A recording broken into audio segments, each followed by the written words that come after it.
Hey everyone, it's Cooper from the Mountain Bike Co-op, and today we're taking a look at Orbea's 2021 Occam M30.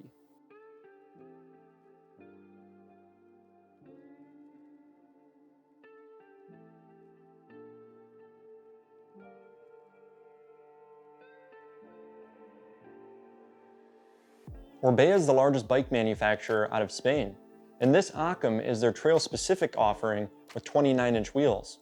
So the Occam has an asymmetric frame design with a right-hand support strut that strengthens and stiffens the front triangle under suspension forces. And this also opens up the left-hand side of the frame to fit a full water bottle. Orbea completely redesigned the Occam in 2020, and all 2021 models use the same frame. This is the carbon M30 model in anthracite glitter and comes in at $4,000 US and falls right in the middle of Orbea's 8 different model options. If carbon isn't your thing, there are aluminum versions that share the same frame design starting at $2,600. Orbea offers both SRAM and Shimano builds of the Occam, and we opted for the $4,000 Shimano XT version.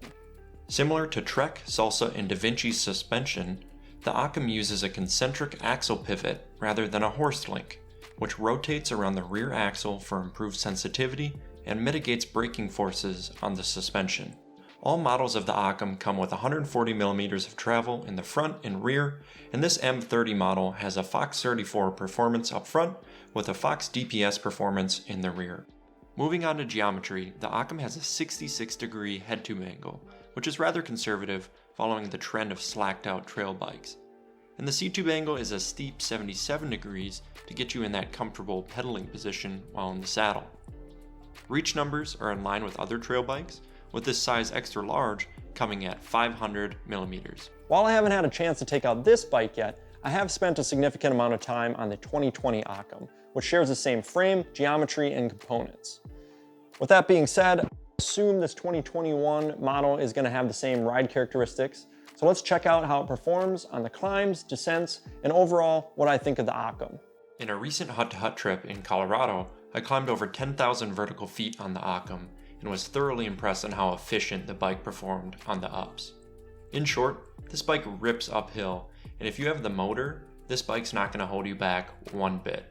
There are a few reasons why I believe this bike is such a great climber. The first being the weight. This bike is super light and comes in at 29 pounds. Second is the pedaling platform.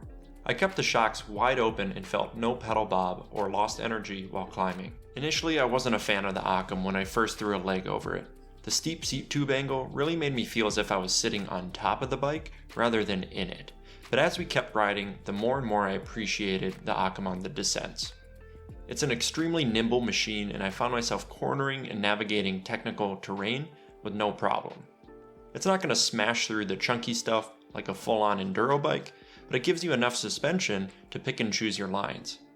Overall, the descents were extremely enjoyable and didn't have me look for more travel. I think the Occam nails the sweet spot in suspension for an everyday trail bike. Well, that's my first impression of the 2021 Orbea Occam, and overall, I'm a pretty big fan. And while it's really similar to the 2020 model, I would still recommend this bike to anybody looking for a do-it-all trail bike. Something that can handle those long climbs, but then still get rowdy on the descents. And that's all for today's video. Thanks for watching, and we'll see you in the next one.